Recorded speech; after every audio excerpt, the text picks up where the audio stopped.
What's up, everybody? Welcome to the No Picks After Dark podcast with your host, Aaron Dante, who brings you the hottest interviews with the dopest people sharing their experiences all across the world. Now, here's your host, Aaron Dante! Welcome to the No Picks After Dark podcast. I'm your host, Aaron Dante. Ladies and gentlemen, we are on location again. You know I like being on location and meeting all my neighbors in Northeast Baltimore. Today is going to be a very, very special episode. They all are special, but this is very special.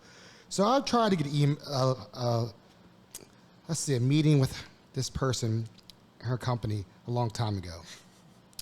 And I was like, I'm so excited. I found out about this really awesome bakery. And we missed each other. She was busy. It was holidays. It was last year.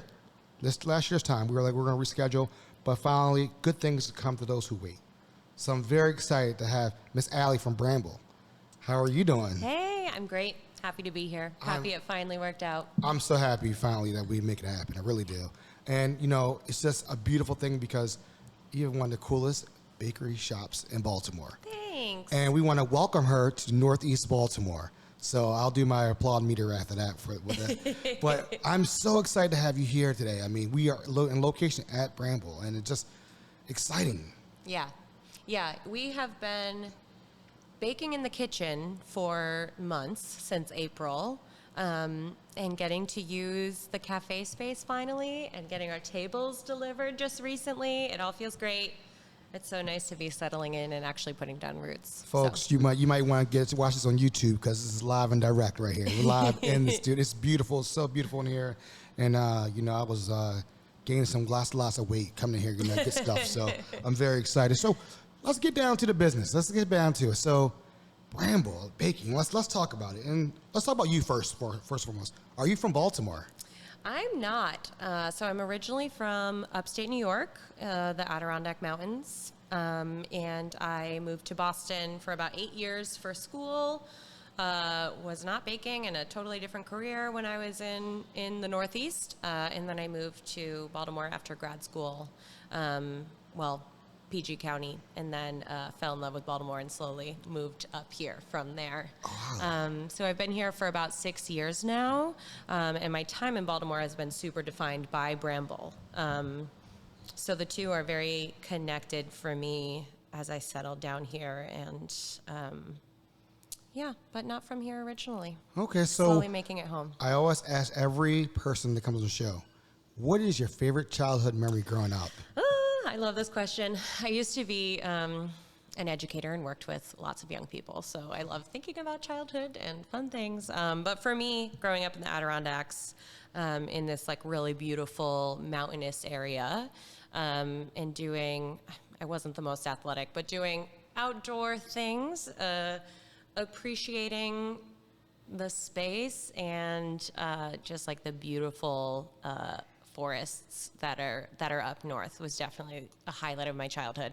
And I would say like the part I miss the most. I don't miss living in like a more rural area for sure, but I miss our school system was even like surrounded by the foothills of the Adirondacks. So I miss like being in the mountains, and that was definitely the place where lots of like highlights from my childhood happened. Swimming in lakes in the summer and all that. So, but there is that here in like Western Maryland too. So not missing out on it entirely, but yeah, sort of spending time in nature was the highlight for me. That's pretty dope. Did you know I'm from upstate? You are? We didn't know that, did you? How did we? No, I didn't know that. Syracuse. I don't think. From Syracuse. Oh, okay, yeah. great. So a little bit more Western. A little bit Western, yeah. I'm like from practically Vermont / Canada. Okay, so like way far northeast in New York. St. Lawrence up that way. Yeah, a little bit south of there, but Yeah, I know. Super beautiful. I know that, Syracuse is too. You're not that far from Montreal. Yeah, no, not at all. I had a lot of friends that went to school there and love to visit, but yeah, don't miss the winters. I bet you don't either. No, I don't miss any of that. No, I don't miss the snow. No, we're good with that. Yeah. So you did your undergrad in Boston? I did, yeah, and grad school. Okay, what school did you go to in Boston? I went to Boston University for undergrad and studied art history, and then I went to grad school at Harvard for arts education. No. So I was working in like art museum education specifically, with really young kids in art museums. So I worked with lots of like pre-K programs, worked with teachers who were, teaching in schools or interested in bringing their students to art museums. So spent a lot of time in a very different academic world. Yeah. So okay. So now I'm trying to get the connection here. So It's a big pivot. We're gonna figure this pivot out. So obviously, when you were growing up, did you enjoy cooking? Were you a baker? No. I was curious. So about I that. mean, I think it's a great question. It's a question that a lot of people ask and sort of assume I would have had a lot more experience in the kitchen than I did, but I was absolutely not a person who grew up at my grandmother's hip in the kitchen or I think my parents did their best cooking, but I wouldn't say our home was defined by really great food or we were busy. We were getting outside. We weren't spending a ton of time in the kitchen. So it really wasn't a thing I identified as really important to me until later in life. It really wasn't, I've kind of found family recipes that I love to tweak and adapt, but a lot of them are, my family's mac and cheese recipe is from Betty Crocker's microwave cookbook from back in the day. And I cook it in the oven, in the stove, but we weren't they're great classics, but they're not the way that I bake now or the way that I've connected to local produce and things like that. So it's really been a thing that's been sort of part two in my life, a winding path, if you will, that wasn't super family based. Yeah. Okay, so you ended up in PG County. Mm-hmm. Were you teaching down there too? I was, yeah. I had, and my partner was a music educator at the time too. So he was teaching in DC. I was commuting to Baltimore on the MARC train to Camden Yards every morning from the Riverdale MARC station. Walked my way up to the Walters Art Museum. So I was working in Baltimore but living in PG County. And so that's really how I first got to know the city, was through the Walters Art Museum, through teaching there, through spending more and more time in Baltimore, through my coworkers who became my friends, just sort of became more and more comfortable here and decided I really wanted to live in Baltimore instead of PG County and move closer to Baltimore instead of DC. It just really was a city that resonated. Again, the love affair. That's very interesting. That's very interesting.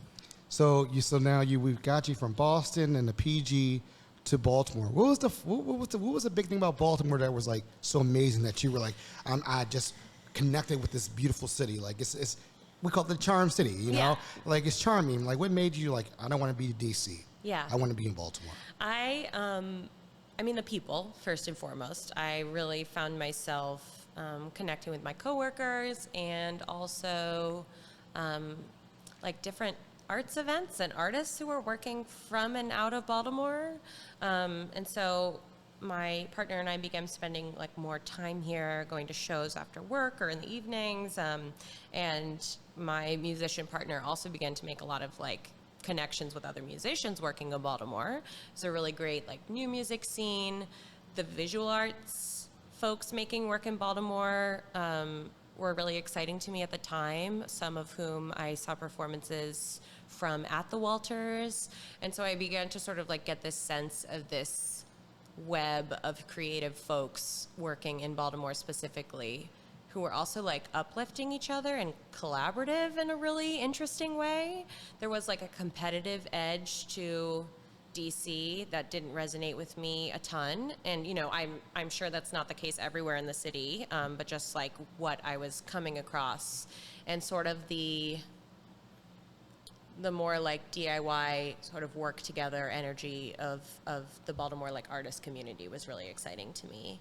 And I had started Bramble while in PG County, but that wasn't defining my life at the moment. I was still, living more in the visual arts world. And so I was just really excited by folks' collaborative energy here and just the specific, I think Baltimore has a very specific creative energy that's really exciting to a lot of people. And is where my partner and I both wanted to be full-time and have no intention of leaving now that we found it. So, folks, we'll be right back. We're going to find out about the name Bramble. Where does it come from? We're going to find out when did it start. We're going to find out also, how did we get here? How did we get here to Northeast Baltimore? The big question. That's the real big question. We'll be right back after these messages.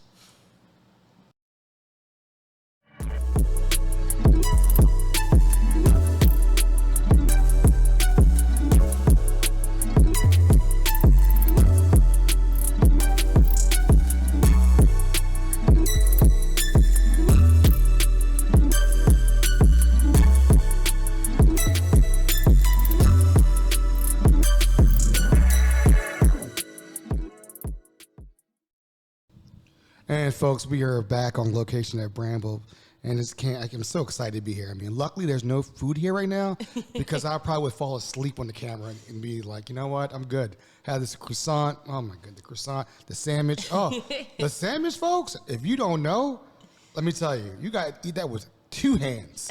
Like that's how big the sandwich is, and we'll have some video for you guys, for all the food they have here. And again, we have the owner, Miss Allie, here. Thank you so much for coming on the show again. Yeah, happy to be here. Thank you. Yeah, appreciate it. So we're going to talk a little bit about where did the name come from? Let's find out where the name came from. Let's talk about when did this all start? Yeah.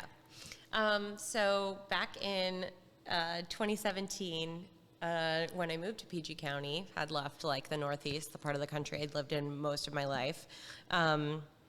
I found myself with not a lot of friends in a new city, new place, working this new job.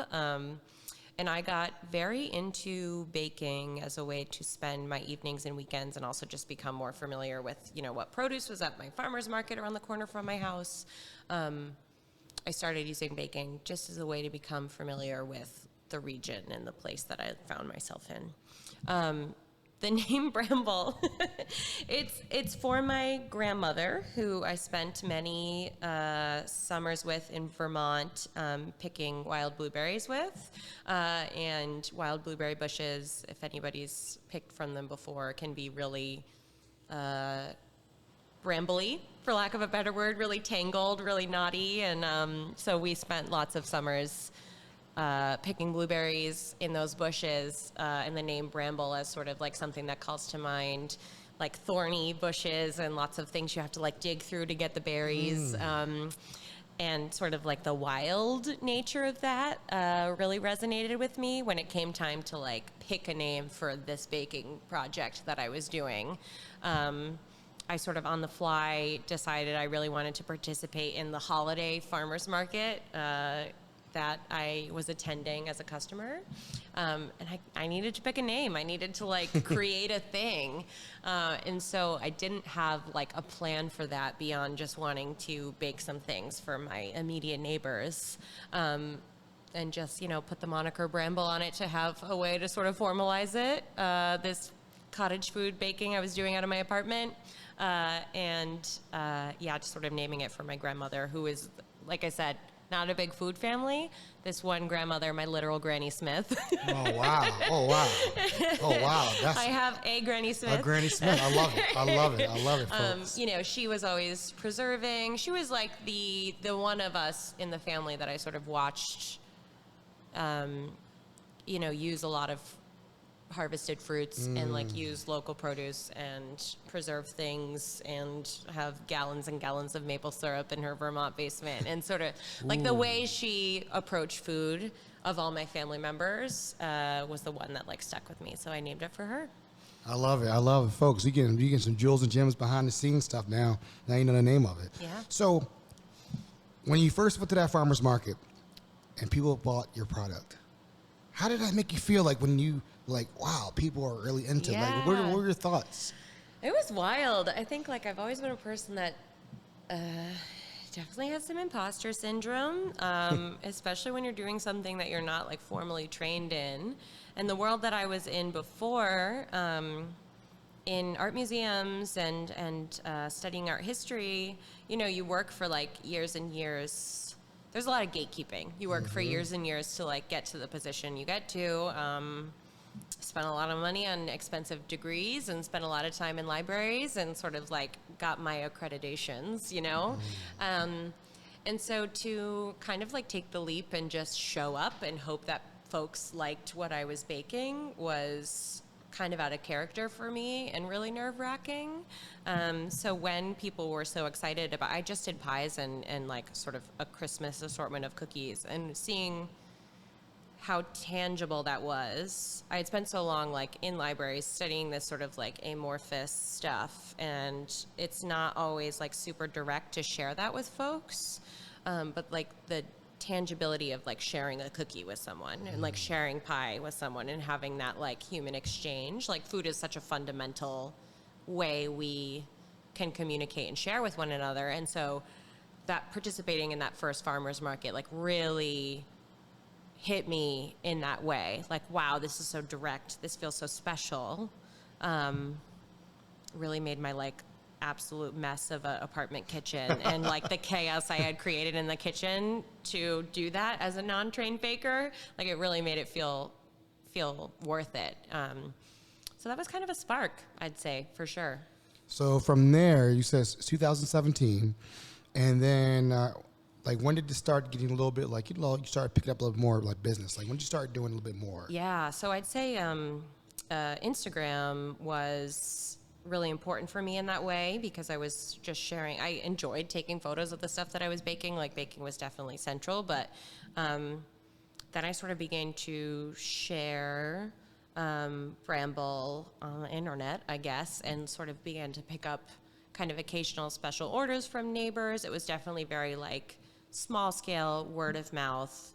And I was doing this, you know, while working full time at the art museum still anyway. So like I didn't have the most time to carve out for it, but I definitely began to just like keep putting it out there and began making like special order cakes and pies and stuff like that after that first farmer's market.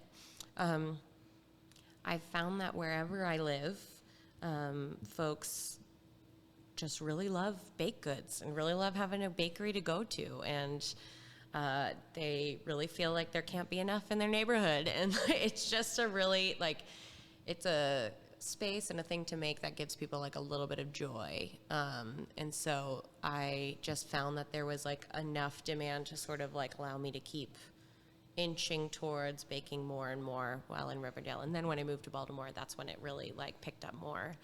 So how do you train yourself to bake? Like, I mean, I have no patience for baking because I know you gotta have like a certain ingredients, a certain amount. And I'm like, listen, I have no time for this. So I respect the bakers because that's me. I can cook a mean steak and everything else protein wise, but baking is like, you know, this much salt, this much this. And how do you like, did you learn it just on your own? Like, did you YouTube it, Google it? I mean, so many books. Okay, books. Okay, so many books. Like baking books and like cookbooks were huge for me in that way. I can't even tell you how many like books I've obsessively baked through. And some workshops in person that were like really formative to me as well. Did not go to culinary school though, so did not go a professional route. And I'd say there was no substitute for just like pure stubbornness. I am a Taurus, and so I will stubbornly like stick in a situation even if it's like somewhat uncomfortable at times, and maybe like people would give me the advice to not keep trying. But I think like as soon as I moved to a commercial kitchen space, as soon as I was like baking and sharing space with others that I could kind of like organically learn from as well, just persevering through that and learning my tools and tricks for staying organized, learning things that folks would traditionally learn at culinary school, like sort of on the job, and just sticking with it and being okay with like making lots of mistakes and errors was like ultimately the only way that I was going to learn how to bake at the scale that we're baking at now. So it was a lot of trial by fire. I always hear a small business owner say like, oh, you're building the plane in the air as you fly. And that's definitely true. And then like as soon as Bramble became more than just me, like that's when I'm learning the most, right? Like from my now co-bakers, some of whom did come from like a formal pastry school training and background. Like I've just learned the most from the folks that I've surrounded myself with, and feel so grateful for their friendship. And now that Bramble is like more than just me, you know, we can only get better at some of that like more formal like baking side of things and the technical side of things. And it's so great to cross train with one another and like learn from each other. I love it. I love hearing that. So, all right. So when you moved to Baltimore, what year? What year did you move to Baltimore? 2018. We Okay. weren't in Riverdale Park for long. Yeah, weren't in PG County for very long before deciding that Baltimore was where we wanted to be at. And you had the Instagram popping, as the young kids say, it's popping, and you're getting a little bit bigger. You're getting a little bit bigger. You still have a full-time job. Your partner's doing the band thing, doing the music thing, doing the, you know, you started to have to gotta make some decisions. There's some decisions you got to make here. And the demand's going a little bit higher. When do you have that moment of, all right, I can't do both of these at once right now? When does that moment come for you? So I will say that cottage food baking in Maryland, baking from your home, really hard to do. It's hard to do for many reasons because it's your home kitchen and, you know, things can get messy if you're trying to bake a lot out of that. But you also kind of have to commit pretty early on in the process for like health department reasons and like food safety reasons and things like that. And as soon as you commit to baking in a space that's not yours, you're looking at a much higher like cost of operating, of course, because you're looking at a space and trying to get yourself set up there. Kitchen space can be really expensive if you're not committed to making enough to make that worth your time, right? So it kind of back to that Taurus stubbornness. Like you reach a lot of points, I think, in trying to start a food business where you kind of have to make leaps of faith because otherwise, you know, the law is demanding that you sort of like leap farther than you might be ready to. It's very hard to not have to make those decisions. And I'd say like definitely to go back to when like I first hired someone, when it's not about you and you're not only like making your own livelihood, obviously that's a big push too. Yeah, I will say I'm always really cognizant of like growth too quickly because a huge part of me wants to make this sustainable for like our bodies and like our lives and our, you know, food can be really hard to work with in terms of like long hours and to balance living outside of your job. So I think like it's always been about finding that balance and making sure that everybody I'm working with feels healthy too. Yeah, but it was a hard decision. And I think like I just slowly was not resonating as much with work in art museums. Again, that like tangibility of sharing food with folks was like kind of what was pushing me towards taking the leap full time. So in 2019, I quit my job at the Walters at the beginning of the year to try and make it happen and to be able to bake for a lot more cafes in Baltimore and start baking for the farmers market and things like that. So, Folks, we'll be right back after these messages.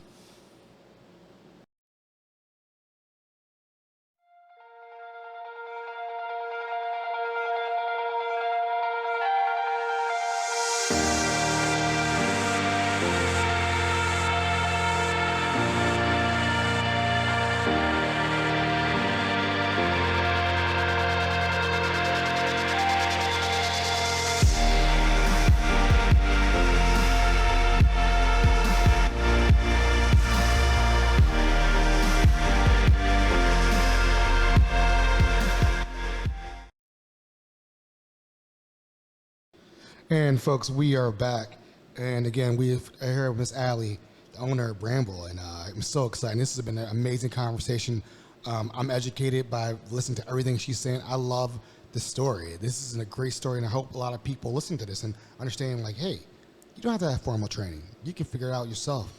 There's a lot of things out here for you, and she's walking us through her whole journey. So she quits her job, the 9 to 5. Insurance is gone.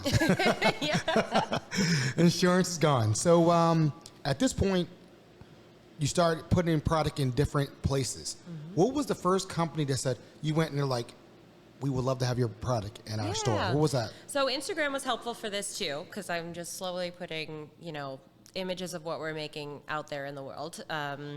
And because we had this commercial kitchen space that we moved into around the same time I officially quit my job and decided to do Bramble full time. There were a lot of cafes in Baltimore, mostly coffee and tea shops, who were like, hey, we got the beverage side of things set. We need just like a few pastries each day of the week to offer with like our drinks that we're making. So shout out to Dear Globe Coffee, which no longer exists on North Howard Street, but was in sort of like North Mount Vernon there on Antique Row. Okay. And it was a shop opened by Leanne Navarro of Dear Globe Coffee, and you can find Leanne's roasted beans places in the city still, and she's working on a new space now. But it was a really small cafe and a cool space there, and so we started baking for Deer Globe and then for Pillion Tea as well, which is also sort of in Midtown Belvedere, right by like Symphony Hall there. So lots of places sort of in Midtown Baltimore. And Pillion had a great tea program. Deer Globe had this great coffee going on, so we got to bake sort of for a tea shop and for a coffee shop, which gave us a little bit of like experience baking for both menus. And then from there, we really started to realize, oh, these aren't the only folks that are looking for baked goods in the early mornings to deliver. My husband started making the rounds and became our like sort of Bramble Street team delivery person. So he was delivering before long to Sophomore Coffee as well. And then to Bird in Hand Coffee and Books in Charles Village, and to Good Neighbor in Hamden.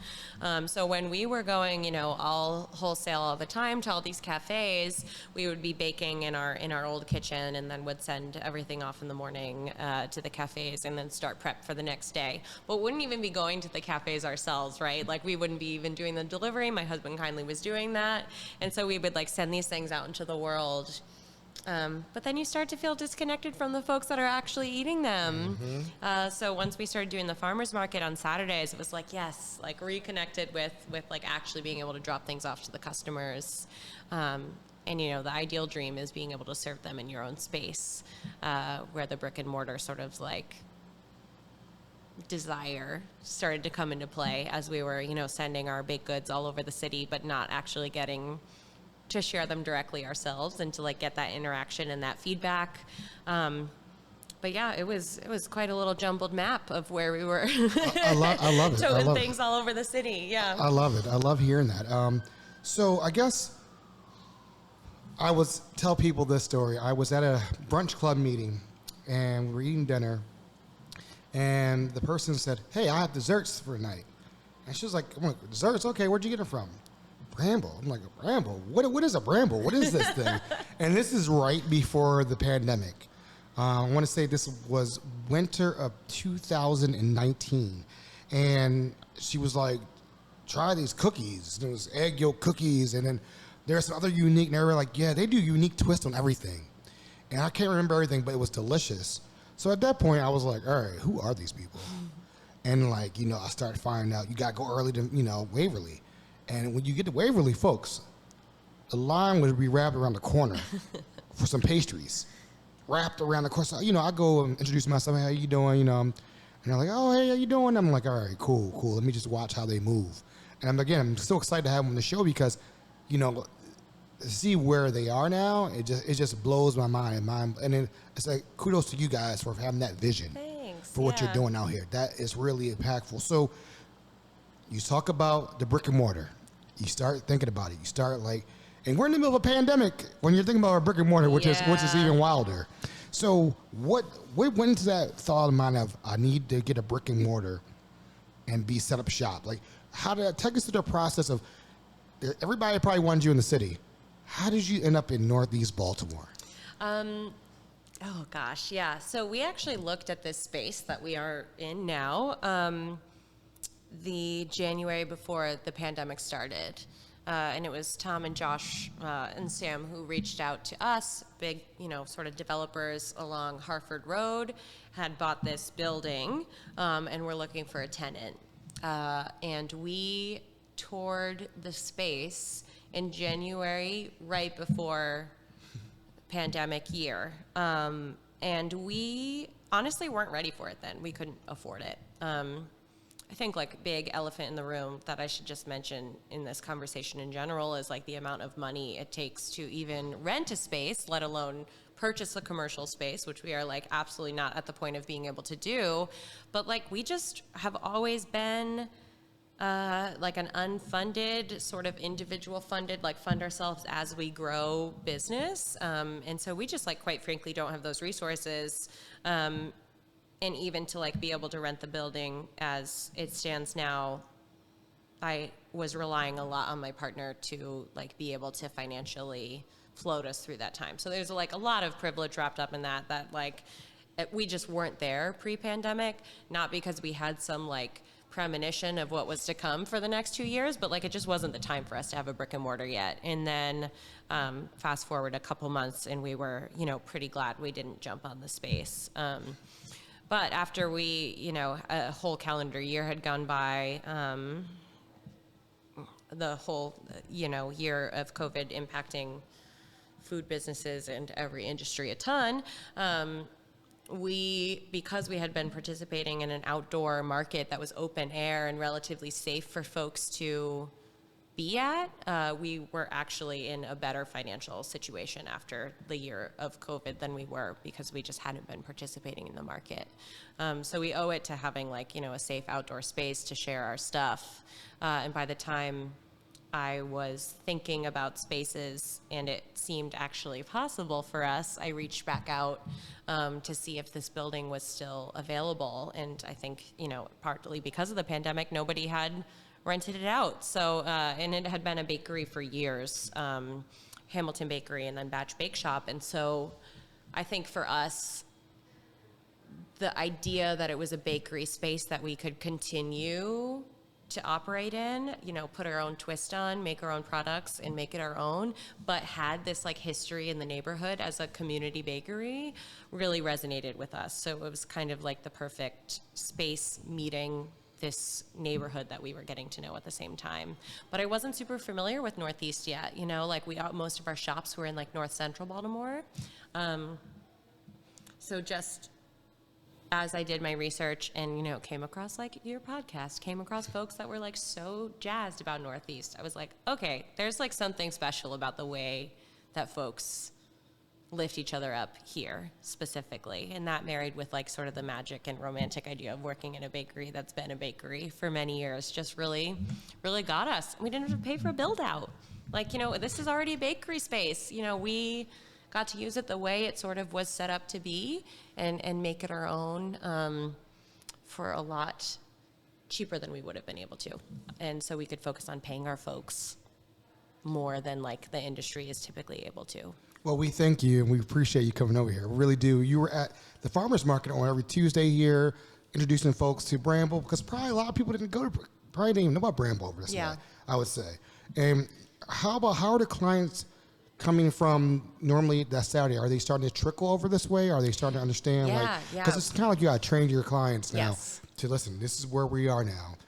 Make the journey. You can make the journey. And we have more available for longer. We never wanted to have that sort of scarcity mindset and have a line for folks to have to get their pastries. The dream is always to be able to create a space that can move slower, be a calming, welcoming bakery space, not this sort of chaotic long line you have to wait in. I wouldn't wait in our farmers market line personally. So it's really nice to be able to bake more for folks and be able to bake new things here too. But yeah, definitely getting the word out slowly but surely and inviting folks to come up to us, but then also just meeting a lot of new folks from the neighborhood that did not know us from the farmers market, that have become, regulars too. So it's a mix and match of both in a really lovely way. Yeah.